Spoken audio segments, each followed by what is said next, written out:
Magsilbi sana itong warning para sa ating mga riders na bumabiyahe ng tanghali.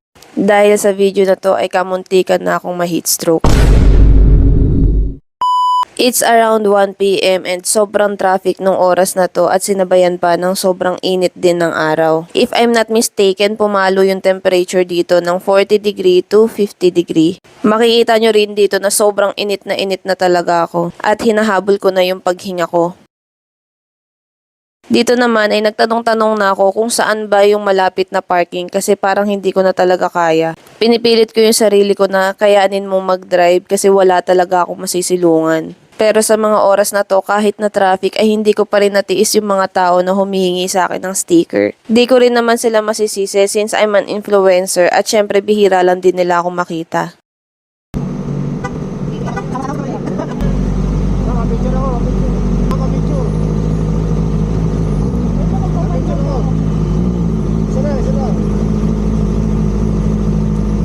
Sa totoo lang, ang hirap din minsan maging influencer lalo na kapag ganito kainit yung panahon. Nagdidilim na yung paningin ko dito, nanghihina na ako. Pero kahit ganun pa man, hindi ko pa rin matiis yung mga tao.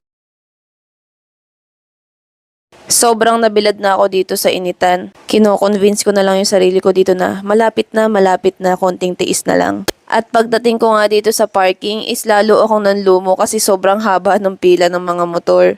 Ito yung mga oras na naninigas na yung mga daliri ko at namamanhid. Kailangan kong labanan yung sarili ko nito kasi delikado dahil nagdadrive ako at nasa likod ako, mahirap nang araruhin ko yung mga nagmomotor dito. Kaya ang ginawa ko ay nag-overtake na lang ako. Kaya sorry po sa mga na-overtaken ko sa parking. Alam ko pong mainit pero pasensya na po talaga kasi that time hindi ko na talaga kinakaya. Pagkapasok pa lang sa parking ay pumunta na agad ako dito sa gilid dahil nga hindi ko na kaya at parang talagang babagsak na ako. Ipinark ko sandali yung motor ko, tinanggal ko yung helmet ko, tinanggal ko yung balaklava ko at makikita nyo na talagang kapos na akong huminga. At dito na nga nangyari na napaupo ako at bumagsak ako sa lapag. Big shoutout nga pala kay Manong Guard, siya yung unang-unang rumisponde sa akin. Lalo na nung nakikita niyang nanghihina na ako at tumawag na siya ng medic. At maraming salamat din dito sa motoristang huminto para alalayan tayo. Ito yung senyales na umiiling ako kasi hindi na ako makahinga talaga.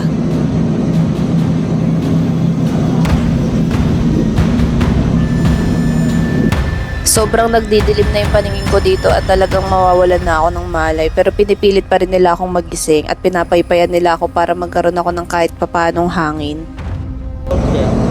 Sa loob kaya, boss. May nagpa na. Alam, mainit eh.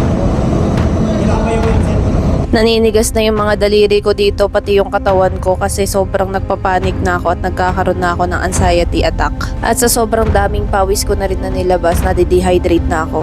Napagdesisyon na ng lahat na dalhin na ako dun sa taas ng SMX kasi may aircon dun at pagdating nitong wheelchair ay dali-dali na nila akong iniupo dito dahil kailangan na nila akong ma-rush dun sa malamig na lugar.